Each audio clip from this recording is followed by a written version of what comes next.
nessa revisão da matéria, o que é importante para a gente? Pastor, do que o senhor falou do início ao fim, o que é importante de fato para a gente? Eu vou dizer para você o seguinte: tudo é importante. Não tem nada que não seja, porque esse é um ensino sistemático. Esse é um ensino que vai acumulando informações e você vai construindo um panorama em função do todo. Se você tira um pedaço da história, você fica sem entender o porquê de algumas coisas. E a gente, sem sentir, falou um pouquinho sobre todos os 39 livros do Antigo Testamento.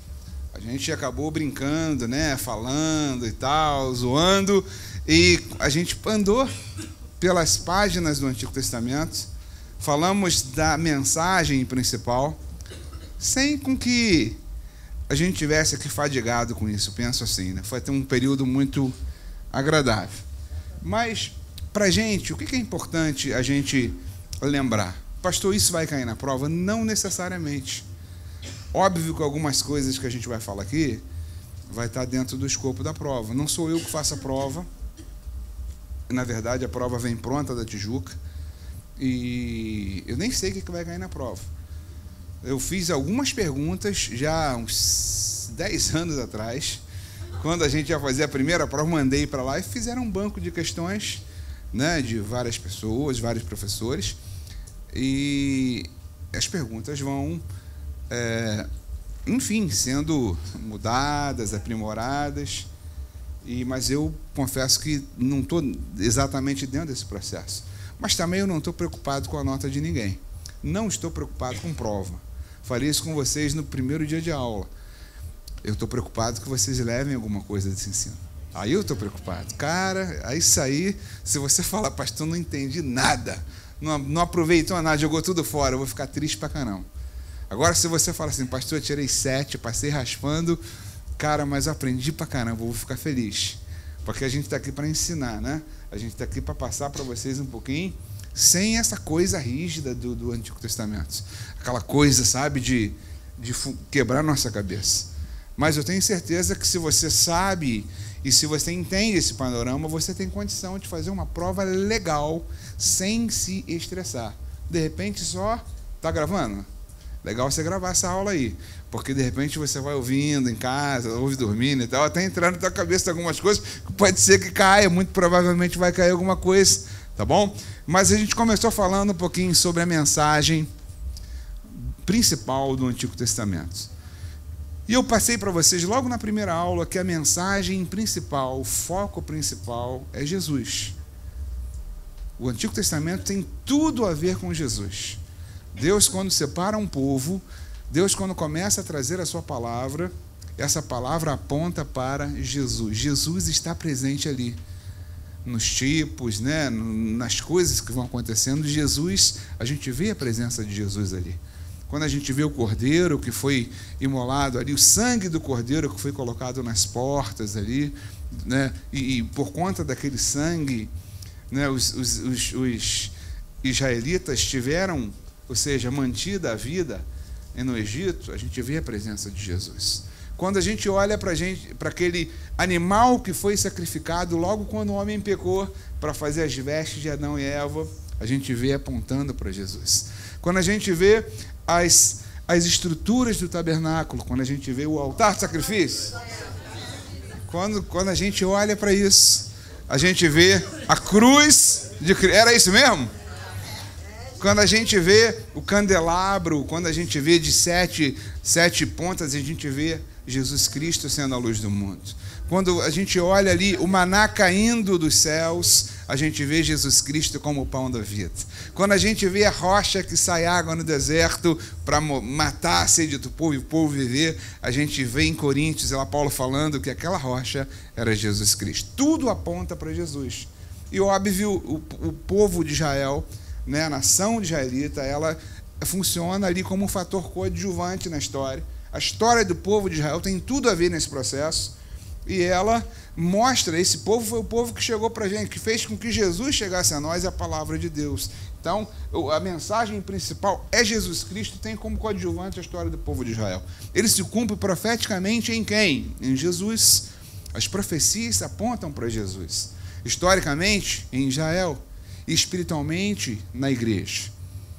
Quanto aos aspectos doutrinários, pastor? Estão lembrados que eu falei com vocês assim, que quanto aos aspectos doutrinários, o Antigo Testamento não se aplica a nós. Nós somos gente da nova aliança. A doutrina de justificação, essa doutrina de você oferecer sacrifícios, nada disso se aplica a nós. Mas alguns princípios são válidos. Muitos princípios da antiga aliança permanecem válidos para nós. Agora, quando a gente olha a parte doutrinária, nada disso se aplica a nós, porque nós somos gente da nova aliança. E falamos um pouquinho sobre algumas dicas de como a gente entender, como a gente compreender melhor o Antigo Testamento, né? E aí eu falei com vocês, olha, cara, olha a situação sempre como uma situação real, né? Nunca olhe isso como uma simples história. Use essas histórias, esses princípios para aumentar a tua fé, para te fazer crescer. Estão lembrados disso? A gente falou isso na primeira aula. Depois, na primeira aula ainda, nós falamos um pouquinho da composição do Antigo Testamento. E falamos que esse Antigo Testamento é composto por 39 livros, dos quais nós precisamos ter uma noção desses nomes. Muito provavelmente deve cair alguma questão na prova que te coloca alguns livros da Bíblia, olha, fazem parte do Antigo Testamento. X. Né? Então a gente estudou, por exemplo, né, um livro que a gente estudou e o que não estudou. Diz um que a gente não estudou. Mateus, faz parte? Não. Obviamente. Então, se cair lá Mateus, você vai... Mas é interessante que você guarde para a gente isso aí. E aí nós vimos que o Antigo Testamento está estruturado em cima de 17 livros históricos. Vamos falar de histórias. Mais 17 livros que são livros proféticos, escritos por profetas. E mais 5 livros que são livros poéticos. Aqui eu tenho os 39 livros.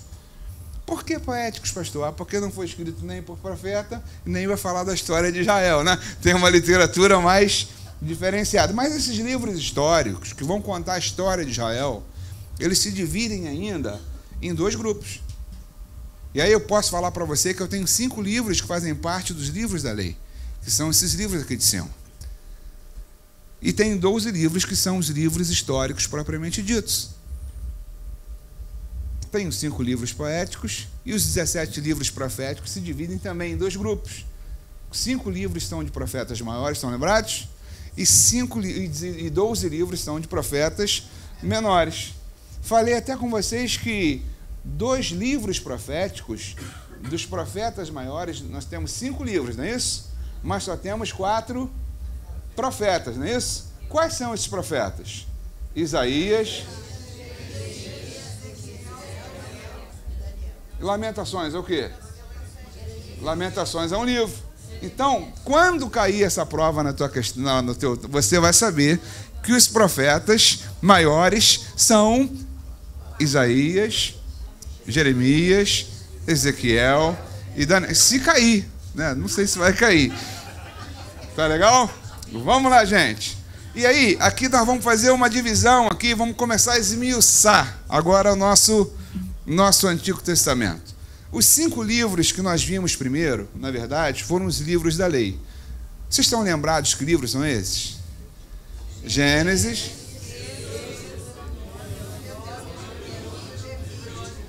Cara, vou dar uma forcinha, hein? Vamos para gravar. Que livros são esses? Agora sim, né? São os 5 livros da lei. Por que penta? Porque 5. Né? Teucos, rolos, 5 livros, 5 rolos. Na verdade, para os judeus, isso corresponde à lei de Moisés. Os 5 primeiros livros da Bíblia, ou seja, a lei de Moisés, é representado pelos 5 primeiros livros. Vimos que Gênesis significa origem. E vai falar do momento da criação, de como tudo começou, vai falar dos patriarcas, né, a história dos patriarcas, história de Noé, do dilúvio, depois Abraão, a chamada de Abraão, de Isaac, Jacó, até José. O povo agora vai para o Egito, né, depois que José chega lá, e José é constituído primeiro-ministro, a convite de Faraó, a convite de José, o povo se estabelece no Egito, e depois de 400 anos está num perrengue danado que agora está escravizado. Era o momento de Deus levar o povo para a terra de Canaã. E aí Deus chama um cara chamado Moisés. E aí começa a história de Moisés no livro de Êxodo. Quer dizer o quê? Saída. E ele então vai trazer para a gente, né, a aflição do povo, o livramento do povo, o povo sendo conduzido para a península do Sinai, o recebimento das primeiras leis, o recebimento das instruções para a construção do tabernáculo, dos sacerdotes, tudo isso está no livro de Êxodo. Depois nós falamos que houve um livro, o terceiro livro, que é o livro de Levíticos. Pastor, que livro é esse? Deus separa para si uma tribo, que é a tribo de Levi. E para esses caras, Deus dá uma missão específica. Qual a missão, pastor? Cuidar das coisas do templo.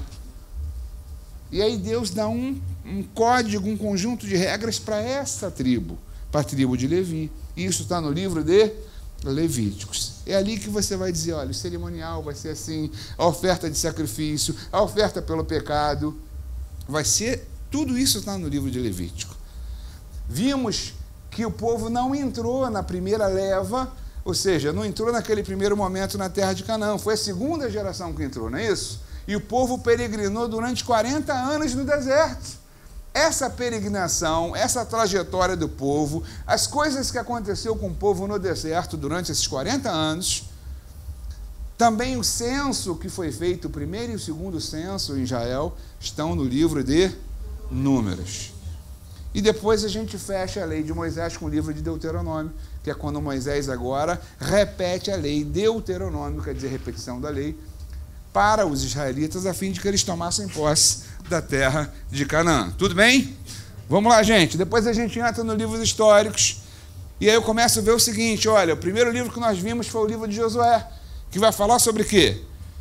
Das vitórias e das conquistas do povo de Israel na terra de Canaã. Aí ele vai, passa, morre, divide as terras, e a gente entra no livro de Juízes.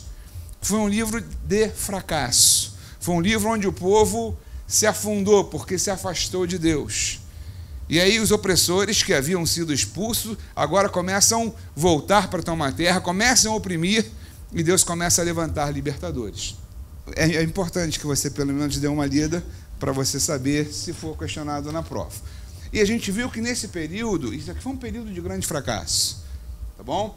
A gente depois entrou no livro de Ruth, que a gente viu um período de onde a fidelidade, o amor incondicional acontece de forma sobrenatural aqui. Os livros de 1º e 2º Samuel, que vão falar da monarquia em Israel, falamos que o povo pede um rei, porque no período dos juízes eles queriam um rei. Estão lembrados disso? Aí a gente tem o estabelecimento da monarquia em Israel. Essa monarquia dura sempre 120 anos apenas, só 3 reis reinaram nessa monarquia, que foram os reis Saul, Davi e Salomão. Pô, será que vai cair essa? Não sei, né? Falei 3 vezes isso hoje, hein? Mas olha aí, quem escreveu o Pentateuco mesmo, hein? É isso aí, legal. E quais os livros que compõem e contêm o Pentateuco? Cara, molinho, estão sabendo tudo. 10, nota 10, aquele negócio. Depois a gente tem aqui nos livros de reis, né? Já a história, o reinado de Salomão e o reino dividido, todos os reis, toda aquela relação dos reis que eu mostrei para vocês, esses caras reinaram no reino do norte, esses caras reinaram no reino do sul, tudo isso, né? Está incluso ali nos livros de 1ª e 2ª Reis. Ele vai falar a história desses 2 caras. Aí, passando para os outros 2 livros históricos, a gente viu o livro de 1ª e 2ª Crônicas. O que ele vai falar para a gente, pastor? Nada mais, nada menos do que esses 2 falaram, só que com uma outra visão. Por exemplo, quando eu tenho o evangelho, eu tenho 4 evangelhos falando de de Jesus, falando de um assunto só. E aqui eu tenho 2 conjuntos de livros falando basicamente do mesmo assunto. Só que aqui Esdras escreve esses 2 livros, instruindo aquela geração que sai da Babilônia, restaurando a lei de Moisés. E depois o livro de Esdras, que vai falar para a gente sobre, entre outras coisas, sobre a reconstrução do templo. É isso aí. O livro de Jeremias, que vai falar para a gente sobre... Eu falei o quê? Assim mesmo, né? O livro é tanto nome aqui que a gente... Livro de Neemias, que vai falar para a gente sobre a reconstrução dos muros. E o livro de Esther, que a gente viu que é o único livro da Bíblia que não vai falar do nome de Deus, cara. Não cita isso. Então é uma coisa que, né, não sei se é muito importante, mas se cair na tua prova, você sabe que é o livro de Esther. Depois nós temos aí o livro. Depois a gente tem o livro os livros poéticos, que são Jó, Salmos, Provérbios, Eclesiastes e Cantares. Jó é o livro mais antigo da Bíblia, estão entendendo? Vocês lembram disso que eu falei? Que você não tem menção à lei, Jó sacrificava pelos seus próprios filhos. Depois a gente entrou no livro de Salmos, que é um livro que tem uma diferença muito grande dos outros. Na grande parte dos livros proféticos, o Deus fala ao homem, de alguma maneira. O homem está sendo ensinado. Salmo é o único livro em que o homem agora fala a Deus. Cara, se é o único livro, pode ser que alguém se lembre dessa questão e coloque na prova. Então guarda esse negócio aí. O único livro agora que a gente tem que o homem se refere a Deus é o livro de Salmo. Acabou. Só isso, é provérbio? Não, pastor, é Salmo. Você pode até botar provérbio, mas se for, sugiro que seja Salmo, né? A gente viu o livro de Provérbios, e o livro de Provérbios a gente falou bastante que foi o primeiro livro que Salomão escreve no auge da sua sabedoria, e foi um livro que traz para a gente muita sabedoria. Já Eclesiastes, a gente vê que ele escreve, né, no final, na sua velhice, é um livro cheio de vazio, vamos dizer assim, se eu posso falar. É um livro que ele vai olhar para tudo que ele construiu e fala o seguinte: cara, tudo vaidade, de que vale tudo isso, né, se você não está aqui? Ele fala, de que vale tantos trabalhos se eu vou morrer, de que vale tudo isso, né, tudo vaidade, não passa de vaidade. Ele vai trazer para a gente, nesse livro de Eclesiastes, que ele vai falar o seguinte: olha, há tempo para tudo, há tempo para ser feliz e há tempo para ser triste, há tempo para vencer e há tempo para ser derrotado. Por que ele fala isso, pastor? Porque ele se desviou do Senhor. O cara começou a oferecer sacrifícios. Quando ele estava bem com Deus, ele estava vencendo. De repente ele se desviou, ele está perdendo. Não é que isso seja uma realidade para a gente. Deus te chamou para vencer, você crê nisso? Para ter saúde, para ser alegre, para se dar bem, né? Deus te chamou para isso, para prosperar. É essa a vontade de Deus para a tua vida. Aí nós vimos o livro de Eclesiastes, e depois o livro de Cantares, que a galera se amarrou nesse livro, né? Ainda mais nas declarações que nós falamos aqui, as declarações de amor. E aí nós entramos nos livros proféticos. Falamos sobre tudo isso, gente. Acredite vocês, não é brincadeira não. Você fala, pastor, não falamos. Falamos sobre todos eles. E aí nós começamos falando sobre Isaías. Os 5 livros dos livros dos profetas maiores: Isaías, Jeremias, Lamentações, Ezequiel, Daniel. E aí nós falamos que Isaías é o profeta mais citado por Jesus. Não é isso? Que pode ser, para alguns, é considerado o 5º evangelho. Olha aí. Não falamos sobre isso? Cara, guarda essa informação, que alguém pode perguntar para você aí, hein? E eu não vou estar bem longe, cara. Não vou nem poder dar cola, né? Vou só torcer por vocês aí. Vimos que o livro de Jeremias é um livro que Jeremias aponta as fraquezas do povo. Ele vai profetizar sobre o cativeiro babilônico, né? Ele vai profetizar que o povo seria levado cativo em função mesmo da desobediência, do pecado.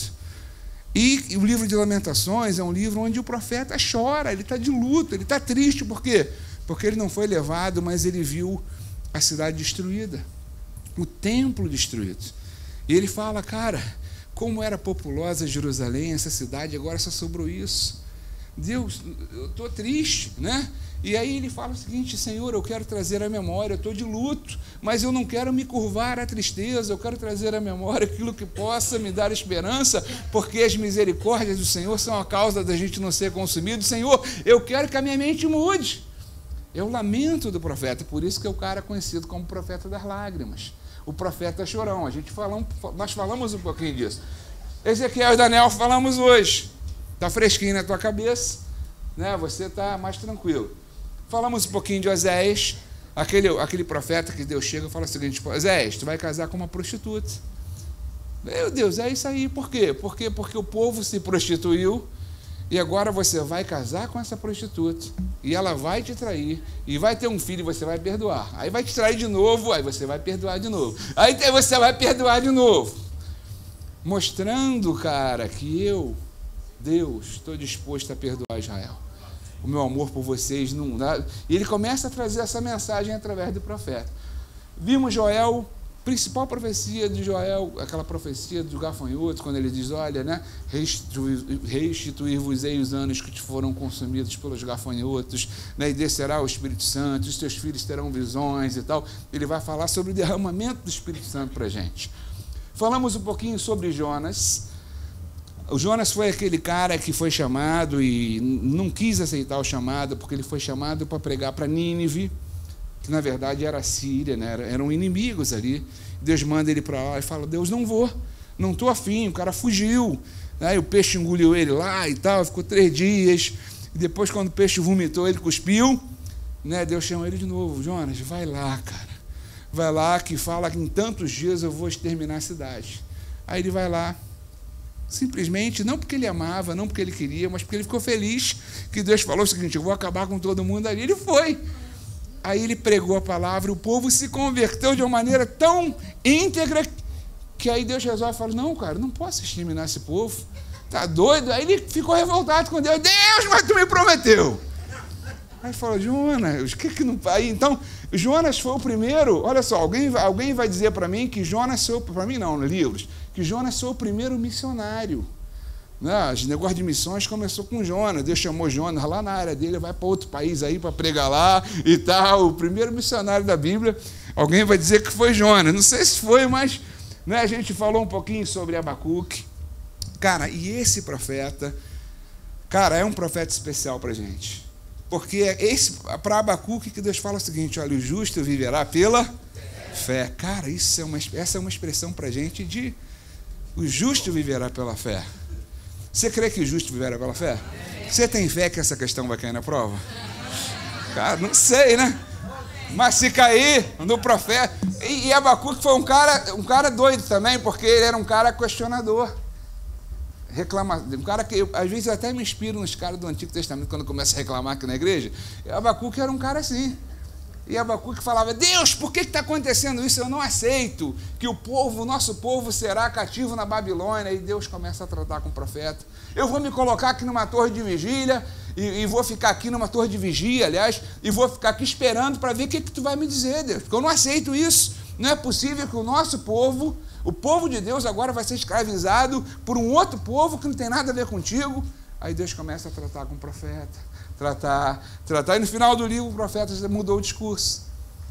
Ele está falando o seguinte, Pai, Deus, ainda que as figueiras não floresçam, ainda que não haja fruto na vide, ainda que o produto da oliveira minta, ainda que os campos não produzam mantimentos, ainda que nos currais não haja gado, ainda assim eu confiarei no Senhor, porque Tu és o Deus da minha salvação. Isso mostra para a gente como a gente muda quando a gente se abre ao Senhor.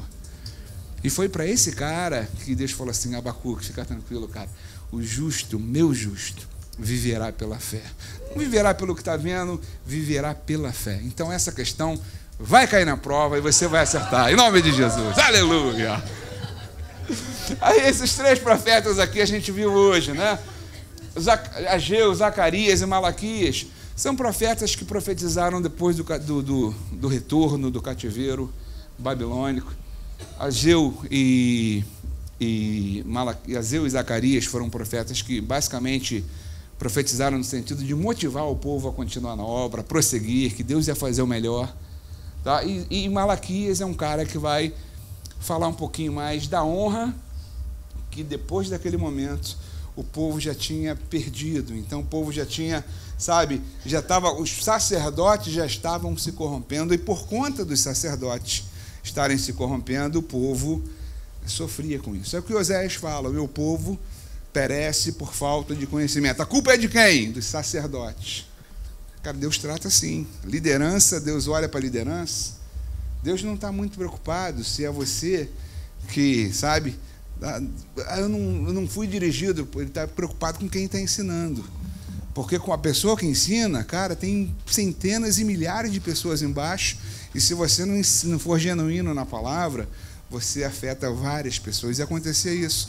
Quando os sacerdotes se corrompiam no Antigo Testamento, o povo perecia. Tá bom? Então, basicamente, essa é a nossa visão panorâmica. A gente finaliza a primeira matéria.